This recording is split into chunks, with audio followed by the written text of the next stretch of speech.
Welcome to GREEDWATCH2018. My name's Coriander Dickinson. This is a Common Writer O's recap podcast. I have with me Josh A. Kagan. Hello. And Adam Wasserman. Hi. We have recently watched episode 5, which is a game of tag, a layer, and a celebrity, or whatever your subtitles chose to translate that as. Mine was Rich Girl. Mine was Game of Tag, Nest, and Celebrity. Wow. A lot of variety going on there. I would like to upfront say that I made the mistake of only watching this episode without subtitles on. Oh. I saw it last year sometime with subtitles, and I was like, well, worst case scenario, I've already seen it once. So you flew too close to the sun. There's maybe a few gaps in my notes this time when there was a lot of talking going on. Thankfully, it's a very action-heavy show, but... Yeah, I missed some stuff. It's a very setup-heavy show this week. Like, I kind of feel like it was all prologue to whatever the ass-kicking episode is going to be next week. I don't know if you two share that opinion. It felt like a lot of pipe being laid. There's a lot of jumping. That's true. There is an awesome motorcycle chase with jumping. We begin this episode where we left off with Satonaka holding a display monitor of our President Kogami, who was still busy in his office making a cake, but he desperately needed to talk to AG and Ankh. May we refer to that TV as the Kogami-pad? So it rolls right off the pad. No, it rolls right off the tongue, except when it didn't. All right, keep going. He reveals immediately that he knows who they are. And he's got a deal. Eventually. He wants, I guess, a percentage of what they make, but first he's given AG a sweet box of pop cans. And there's a new one. There is. And it's a grasshopper. That's also a communicator. And AG's in love. That's what that is. He becomes extra dumb in this episode. Like, for when he gets a new like, he goes from being like, I am not a good man, I merely travel around the world doing good, but then he's like, ooh, robot grasshopper, look at it hop. Look, Ankh, can you hear me? It's like a walkie-talkie. Yeah. It's a grasshopper that looks kind of like a lady's high-heeled shoe. I'm glad one of you said grasshopper, because for the length of the episode, I was like, is it a green hamster? Is it an insect? It doesn't particularly look like any creature. Why would you say hamster? I don't know. It just sort of, because it scooted around in a more rodent way as opposed to hopping. Maybe also because it was just a cheap special effect and they could not make it do the things that a grasshopper does. I don't know. Here's something I just realized. So he's got the hawk can, and his top is a hawk, and he's got the grasshopper can, and his legs are a grasshopper. Then he's got the octopus can, which just doesn't make sense. That's true. I don't know what Mizul gifts he gets in the future. I don't think I got far enough into the series for him to get a blue coin. Spoilers. But I don't know that one of his abilities will be octopi. And I'm not sure I remember, and I don't want to spoil anything, so even if I did, I wouldn't say. But is there a cheetah can? Or some sort of elephant? I don't know. I just suddenly realized that, like, out of the 3, 2 of them, like, match up, and I just thought it was interesting. And I agree with you. I'm just going to be disappointed if there are not further connections. It seems weird that they would do, like, 2 out of 3. Yeah, these are all things that can be sold to children. So you best believe there's going to be a cheetah can down the... Kids love cats. Kids love little guys scurrying around. Kids love the color yellow. I just made that last part up. Yeah, there's probably going to be a little zizzing around cheetah cans or hamsters.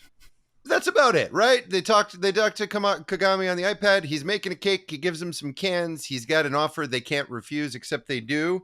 And then we follow some radical youth zipping along. Yeah, they actually split that scene in like 2, but yeah. They do. So we can get footage of a radical teen zipping along on their skateboard, looking mad cool, in his head, possibly reenacting the opening credits of The Simpsons. Or Gleaming the Cube. Oh, There's a title I haven't heard in quite a long time. I've never heard it. That is a... Go ahead, Adam. Well, you go. you We're both so excited. We're so excited to tell you about a So skateboarding angry. movie. Go for it, Adam. Gleaming the Cube is an 80s skateboard movie starring Christian Slater, who gleams the cube on his skateboard and avenges his half-brother, step-brother, I don't know, his Asian step-brother. Yep. Anyway. Christian Slater was the Invisible Man? What? No. No? Okay. Wait. Who was he? Christian Slater. You don't know who Christian Slater is? Tiny Jack Nicholson? He was in I know was what in he looks Heathers. like. I do know what he looks like. Heather's He's on Mr. Robot. True Romance. Yeah. No, Wow. I haven't watched Mr. Robot yet, unfortunately. Oh. Look, I mean, let's not... Bunch of bad rom-coms. A lot of bad run. Cuffs, where he's teamed up with a Oh dog. yeah, Cuffs. Yeah, I got to see that at a free screening when I was in high school. You should have asked for your money back. No, I was good. I enjoyed it. That's okay. I'm glad. I'm glad you enjoyed Listen, Cuffs. I had lower standards back then. Oh, he's a voice in Ferngully. There we go. Yeah. I did not realize that Christian Slater had like skipped some sort of generational gap. Wow. I mean, also, he made a lot of things for a short period of time. And then I feel like he allegedly, because I do not want to be sued, he might have allegedly enjoyed some drugs and alcohol for a while. And maybe taken a good old fashioned 90s and early 2000s break. And just didn't do... He's a Broken Arrow. Hollow Man. That's what I was thinking of. Yeah, that's not him. You're thinking of You Kevin sure? Bacon. In number 2? Yeah. Wait, there was a second Hollow Man? Yes. Was it the Hollower Man? No. Was he in it? Yes. Can we call it the Weird. Kuga iPad? No? Okay, fine. Let's try that Oh. one more time. This has It's getting been worse each time. This has been Cuffs Watch, your Christian Bale recap podcast. Okay, so we meet a cool youth in between these scenes of Kugami trying to negotiate with our heroes. A cool teen zips along and ends up at like the post-apocalyptic peach pit, just sort of Yes. like a blown out old diner where the signs are in English for some reason, and They sell a lot of alcohol. they sell a lot of Yeah. alcohol. Not anymore. No, it's nothing now. And then we see two other very handsome youths, also very cool looking. And this we saw them in the coming up next week part of last week's show, and I thought, like, awesome new characters. Maybe they are a boy band, and maybe we'll hear some awesome jams and bops. No. So we've got a green leather greaser and some sort of childlikely innocent raver with a mesh shirt. And Skater Bois. Yes.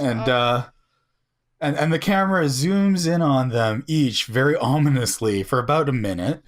And then it turns out they're the Greed in human form. Yeah. Oh! Dun, dun, dun. Which means there are now 3 dead people. There are 3 less human souls in Japan. Ooh, I don't know if they're just like, if it's just a thing they can do that disguise themselves or if they actually took over bodies. They didn't say. That's interesting. It makes sense to me that they would have killed a person and stolen their likeness. Totally. But I didn't think of it at the time. I was just like, okay, they can make themselves look like whatever they want. Cool. But yeah, no, that casts a pall over the amusing proceedings. How sad. And maybe Missoula is not there because she's yet to kill her schoolgirl child. Or even creepier, they say, or is still playing with it. Yep. Which creeped me right the F out. And then we meet Rich Shopping Girl. Hey everyone, if you remember how for the last few weeks we learned that big people be eaten? Well, guess what? Women be shopping.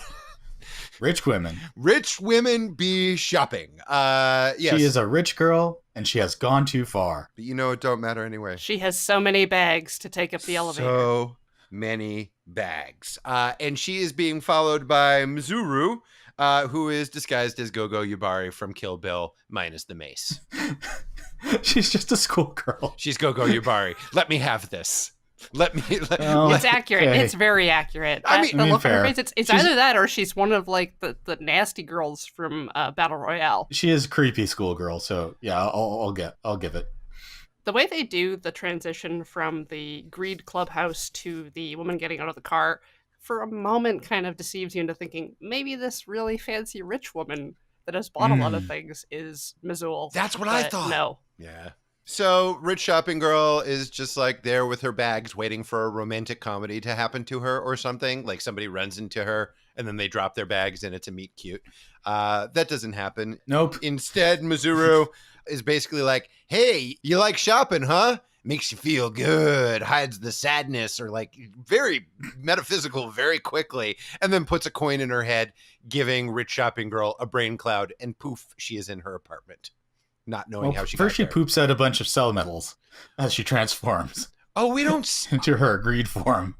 I didn't see that in my cut. They just fall to the ground, and I'm just like, she's shedding them. But to me, I'm like, is she pooping them? Maybe That was that in yours, Corey? Because in mine, it literally was just like a hard cut. She was in her apartment and was like, I don't know what happened. Well, back to being rich. It's not the woman that drops metals. It's Missoul when she's Yeah. transforming the metals Yeah. fall to the actual floor instead of just becoming part of her body like they're supposed to. If it was weird. It was if it weird. matched the others. She did her Yeah. transformation off screen, and I guess it was just to indicate that there were metals involved. Yeah. In Rich Shopping Girl's apartment, there is a weird giant corner ceiling sack of yummy eggs. And it's mad gross. Well, there's also like a shit ton of like stuff. She's basically like a rich hoarder, Yes. just to emphasize how greedy she is.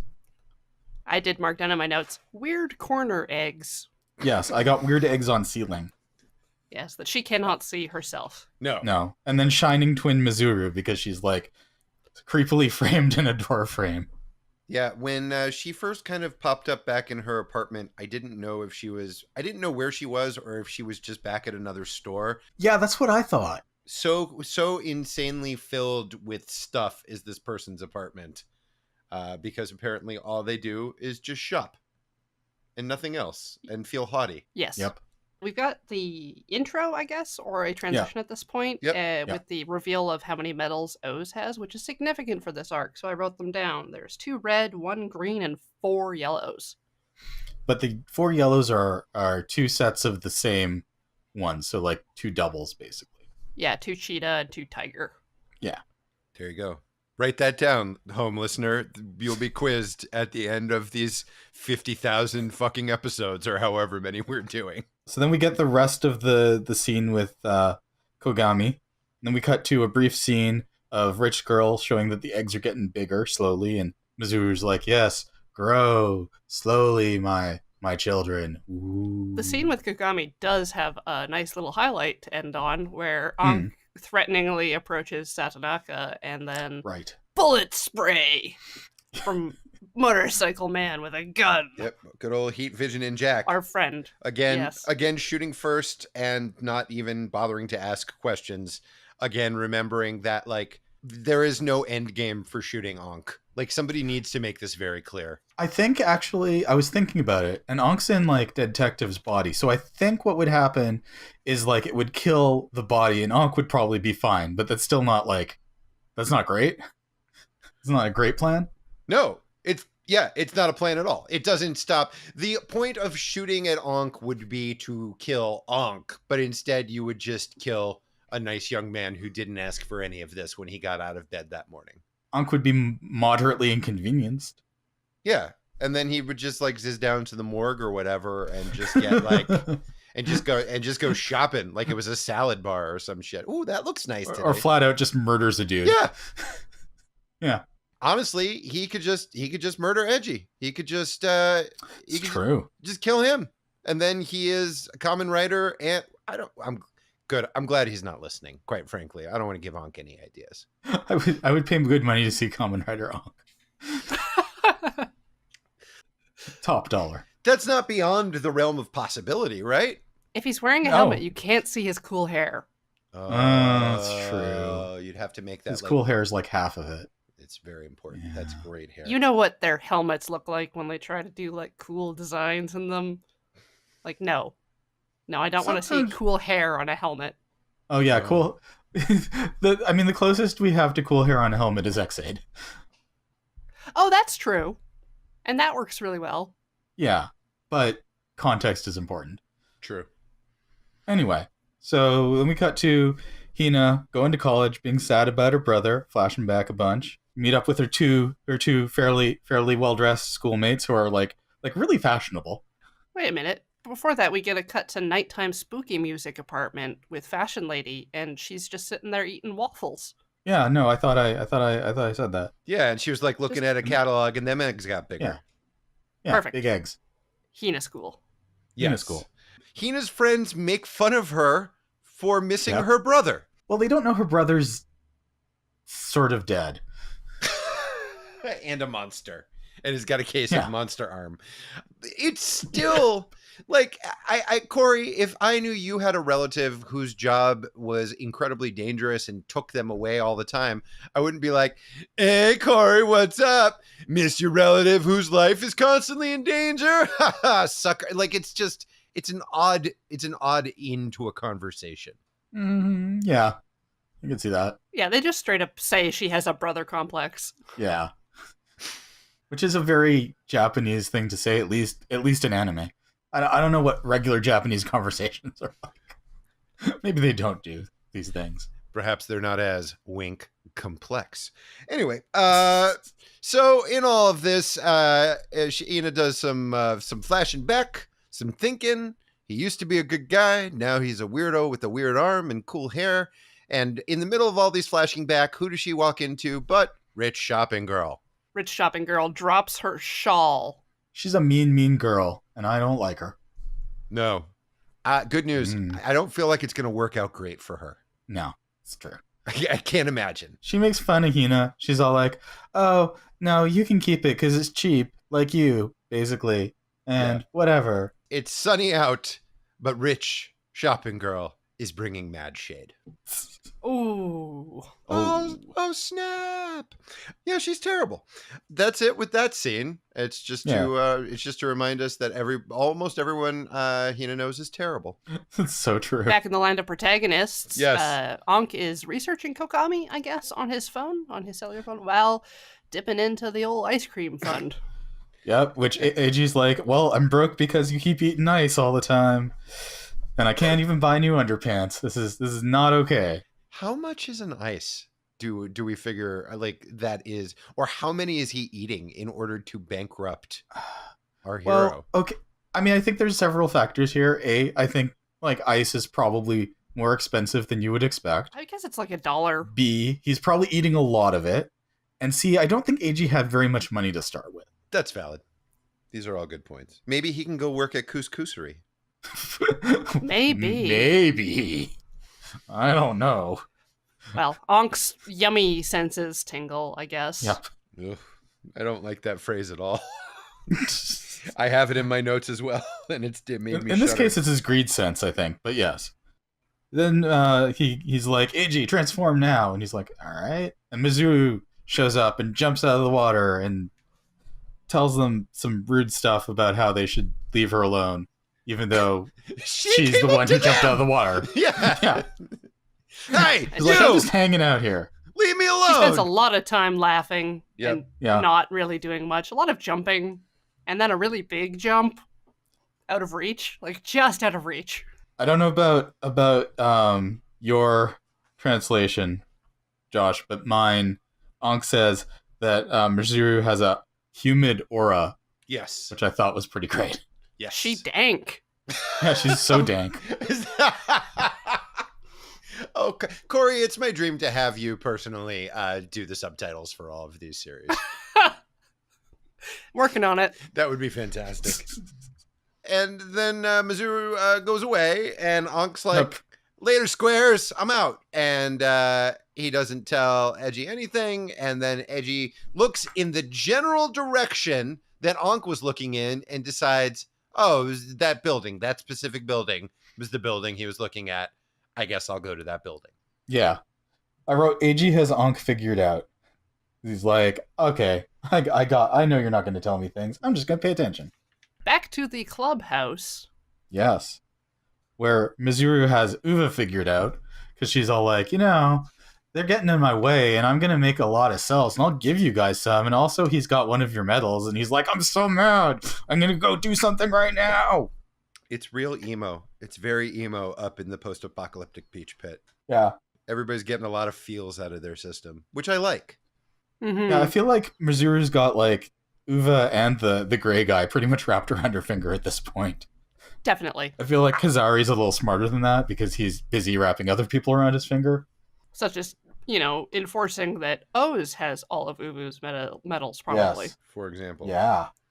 I certainly don't know where any of your medals are. Wink, wink. They need to do like some team building exercises. I feel like they're not. I feel like they need to do like some trust falls, some like light improv games. I just don't. I don't feel they're coalescing as a unit. They're very fractious. I worry about the greed, even though they're evil and they probably want to kill us all. But I want to see people achieve their best. Need to draw some pigs. Wait, what? I don't. It's an icebreaker. You draw a pig, and then then the way you draw it says things about you. What? Yeah. People are doing pig readings in your icebreakers? One time, yeah. Was it at some sort of pig-related industry mixer? Nope. No. It was just a regular job. We were doing training, and they did icebreakers, even though we all knew each other. It was weird. So the person that read your pig, were they an expert in pig reading by any chance? No, it was just like, there's a list of like what different things about the pig mean. Like the length of its tail has something to do with like your sexual satisfaction or something. I don't know. It was weird. That's the only thing I remember. Sorry. I'm so uncomfortable. I also love the idea that it goes without saying that somebody wrote down all of these rules and then they were approved by like the International Psychology Association Porcine Division. Like, and then this is it, and this is very official. What did your pig look like? It was you know what, I still have it on my phone. I think I could probably. Check out this week's show notes, everybody. We're going to see Adam's pig. I'll send it to Corey, and she can put it in the show notes if she wants. And then we can have a discussion about that next week. Stay tuned. Oh boy.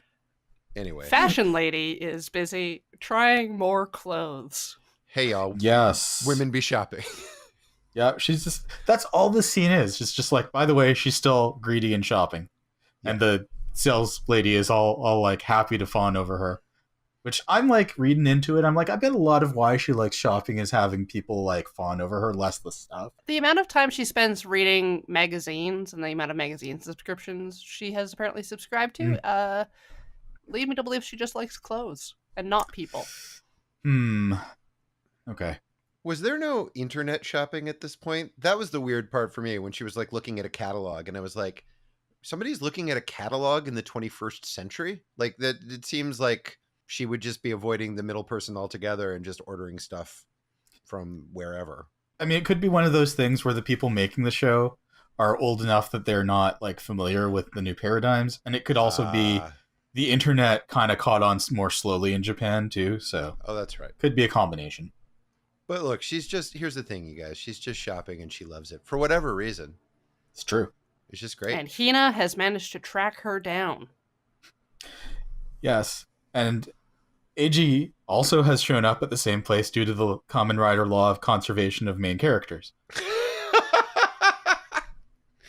Ina and Eiji must always be within 30 feet of each other at all times. Any ancillary character will act as a attractive force to all other characters on the show. It's the opposite of a restraining order. It's like a constraining order. Yes. Anyways, Hina wants to go in the building. Edgy's like, nope, there be monsters. And she's like, monsters. And then an attractive man shows up. And he grabs her too. And he's like, no, don't go in there. And I'm like, whoa, getting a little handsy there, Eiji. Yeah. You don't know her that well. You shouldn't be like grabbing her. That's valid. Impart this information without touch. Yeah. Respect boundaries, everyone. Yeah, exactly. Even you. Our superhero guy. But look, he needs to get the point across. He does it in not necessarily the right way, but the message is sent nonetheless that there is a monster in the building. Yes. And then there is a green greaser who does turn into a monster, and she loses it. She totally does. She's seen a lot of weird shit, but apparently she does not expect regular people to turn into monsters in front of her. Mm-hmm. Fair enough. No.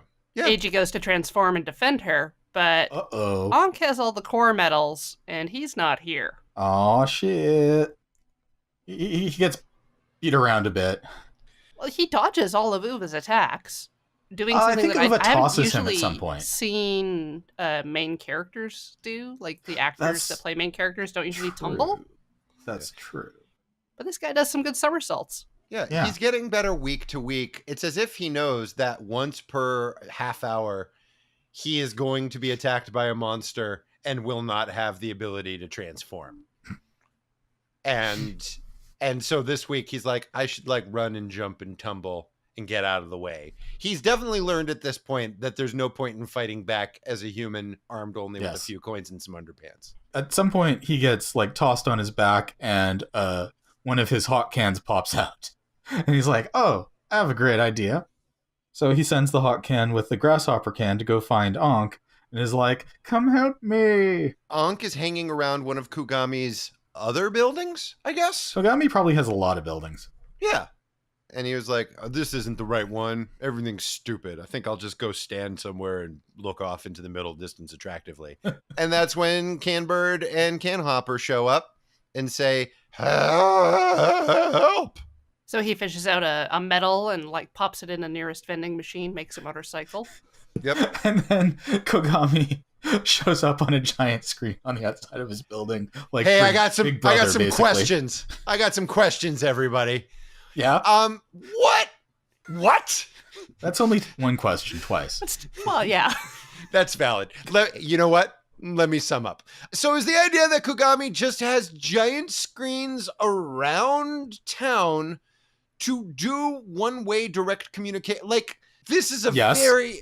Okay, yeah, all right. But what happens to the other people who are just walking by who look up and are like, oh, who's that man talking to? Oh, it's not for me, I guess. I should just go on with my day. I assume the screens on the other buildings don't activate at the same time. Oh, no, but I mean, like, still. Oh, yeah. No. Law of averages. What if it was just every screen in the city?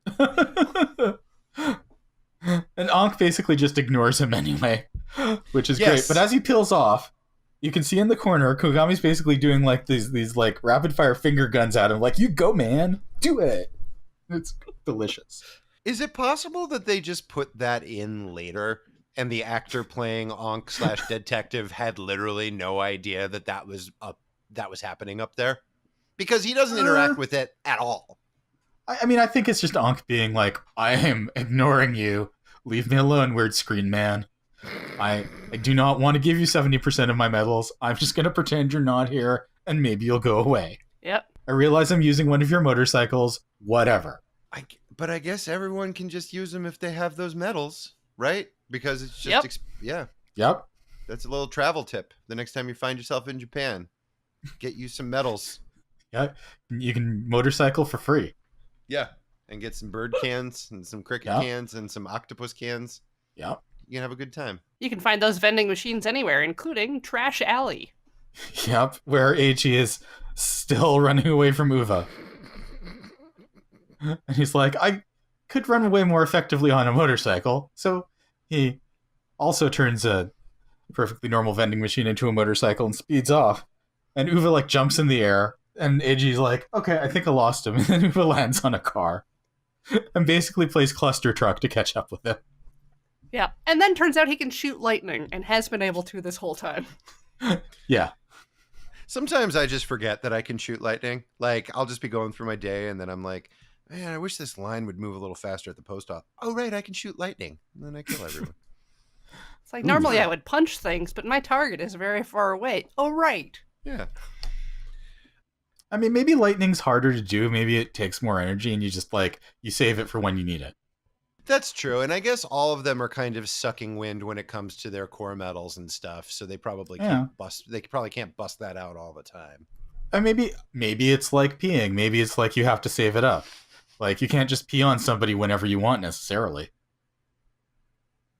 I'm talking a lot about bodily functions this episode. I'm really sorry. Did you draw your pig peeing? No, I did not. No. I was also thinking about the pig. I was like, did the pig say anything about peeing on people? Oh no! It's not all about the pig, guys. Or is it? It's all. You can check out my new self-help book. It actually is all about the pig. A study in porcine psychology. Hey, what do you think Rich Girl's up to? Being terrible? Well, you're right. Probably. Hina intercepts her, and Hina's got the shawl that was dropped in a bag to return. But Rich Girl's like, yeah, I get it. You want to see my cool apartment building where I live, but it's kind of a problem for me, so maybe don't. Oh, hold up. I've got a phone call. It's from my dad. He's in America. Just in case you were wondering. But it's actually from Karmic Justice. What? Bankruptcy? What? Get a job? And here's our word With for the day. these fingernails? Are you kidding me? Her fingernails are literally like 2 inches long. Adam, remember what word you knew in Japanese from German? Oh, yes, Baito. Yeah, so when she says she has to get a job, she pulls out Baito. There you go. See, you learned something from our other podcast. I just learned something right now. I just love the idea that the father somehow, like, this wasn't information that the father shared with Rich Shopping Girl at any point. As if he went to America, went to Vegas, and just let it ride, and then was like, oops, it's all gone. Sorry. Maybe he's just really indulgent, and she bankrupted him with her constant shopping, and he doesn't want to tell her. Oh, no. Yeah. I guess. Because she's so mean, maybe he doesn't want her to be mean to him. Maybe he's just living there in threadbare clothing, and maybe he's like a small book publisher. What? He can't keep the lights on or something like that. Oh, so sad. Publishing small press graphic novels. He rents a suit whenever he's in Japan visiting his daughter just so she'll be impressed with how much money he has. God. It's tragic. This is yeah, it's heartbreaking. It's immediately in black and white whenever he gets off the plane and you just hear faraway violin music. Poor guy. Are we to believe that Rich Shopping Girl is a celebrity, or is the child of a celebrity, or someone here is a celebrity? I think she thinks she's a celebrity. I think that's what it is. Got it. Or it's just a wonky translation. Yes, could be. But she does say that it is a problem that people want to see her mansion. That was the subtitle on mine. Oh, yeah. And I was like, in Japan, apartment buildings are often referred to as mansions. It's just the term they use. Okay. I think any housing with large floor space is called a mansion. Yeah, or even like multi-unit dwellings or something. Sometimes they're like called maison, like maison ikoku. Ooh. It's just, they use really fancy words for very standard things. I mean, they also call apartments. So it's probably like, you're probably right, Corey. It's probably like the bigger floor space as opposed to a pato. I've seen We'll never know. We'll never know. From the outside, it just looks like a high rise. Like it's not particularly impressive. It's just a building as humans understand buildings. And I don't know, maybe it's like a condo apartment thing. She's got like a large dining room and maybe like 3 bedrooms. It's so big and roomy, you can put a whole sack of Monster eggs in the upper right-hand corner and nobody's even going to see it. That's the advantage. Fine. The realtor's doing the walkthrough. All right, as you can see, it's an open floor plan, plenty of place to put shopping bags and things that you're never going to wear. Nice high ceilings for Monster eggs. Oh, I like that. It was one of 3 places that Rich Shopping Girl looked at on House Hunters. Very good lighting, no windows. Close to the college, that's good. But my Monster eggs. Close to shopping. Yes. So you can just walk there and back with all your bags. Yep. There's no parking, so you will need, to hire a driver. Yeah. But she's walking back when she meets Hina, so I don't even know. Maybe she just needed some cardio. I guess. She's only got like 4 bags with her. It's true. It's true. But then we find out that she's bankrupt, and then she walks away from this episode, never to be seen again in this half hour. That's it. That's a wrap on Rich Shopping Girl and Hina. We'll see you next week, ladies. Good work. Meanwhile, in Car Chase Land, Uva jumps onto Eiji's motorcycle, and then Eiji throws him off. Yep. And then Ankh shows up because they're cycle buddies. Hooray! Yay! Eiji transforms. And Uva's just so salty about his medal. He just won't shut up about it. He tries to dig it out of Eiji's so belt. Mad. Yeah. Like gets his little fingers He's in very there. focused. And is this where Ankh lets him know, hey, dummy, we don't have your stupid medal? Yes. You know who else has a medal of yours? Kazari. Because he took one from us. Yeah. What? Ugh. And while he's overcome with angst, about this, as opposed to Ankh. Hey. Oh, Ankh tosses Eiji a cheetah medal, and Eiji's like, I don't feel great about this, but I'm going to do it. You know why he doesn't feel great? Because cheetahs never win, and winners never cheat. Are we having some sort of like terrible pun off? Is that what's happening? I don't want it to happen, but it's happening. I'm not a dad, but I got dad jokes. Me too. Me too. Fight. Cheetah. Kick, kick, kick, punch, punch, punch. A very powerful kick that knocks Uva back like 20 yards and like, knocks a pops bunch of his medals medals out of out. him. Yeah. Yeah. And Ank's Ankh like- slurps him up. Yeah. Yep. And he's like, oh, now we have a full set. To be continued. Almost nothing happens in this episode. I can't stress that enough. And it was a full minute longer than the other episodes. I feel like all of the ground covered in this week's episode could have been done in like 7 minutes. See, here's the problem, is you got used to the pacing of the earlier episodes, which are trying to do a lot of stuff, and that it really slows down after that. Is that the case? Okay. That's normal.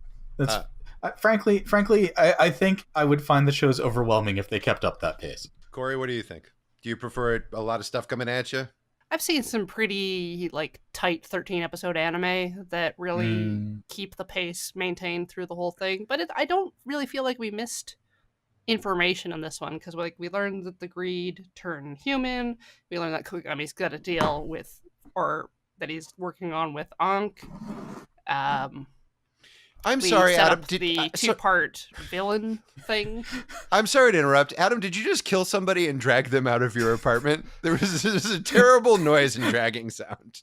No, I apologize. I had my notes on my phone, and I wanted to get out of my notes because I didn't need them anymore, and my phone is sort of half on my desk and half off, so it sort of lifted up and then fell back, and then I moved it, and yeah, I didn't murder anybody and drag them out of my room.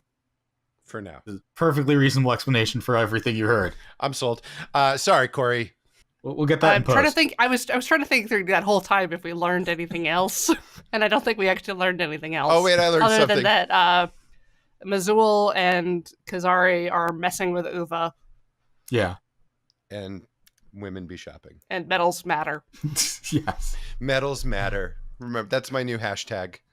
My anti-bullying pro medals hashtag. Hey guys, you matter. Medals matter. Be best. Medals matter. That's it. That's it. An episode happened. Uh-huh. I don't have feelings about this one way or the other. It didn't particularly engage me. I learned a bunch of stuff, but I was less disgusted with Rich Shopping Girl than I was with shoving food in his face big guy. But you know those ceiling eggs are going to be gross, right? Oh, so gross. Oh, yeah. Gross ceiling eggs. Mm. Like you got a lady with an orca head planting eggs in your ceiling? Like, Yeah. And a jellyfish cape. Her cape is really on point. Oh, yeah. It is very nice. All right. Well, that's it. We did it. yeah, thank you. Hurrah. I'm Coriander Dickinson. You can find me on Twitter at Apsilar. Josh A. Kagan. You can find me at Josh A. Kagan on Instagram. I'm Adam Wasserman. You can find me on Twitter at Gold Sarcasmium. Stay ghosty. Wrong podcast. Stay Damn it. greedy. Stay Ozy. Oh, wait. I want to try it one more time. Ooh. Kuga my pad. See? That was a good bit. Bye, everyone.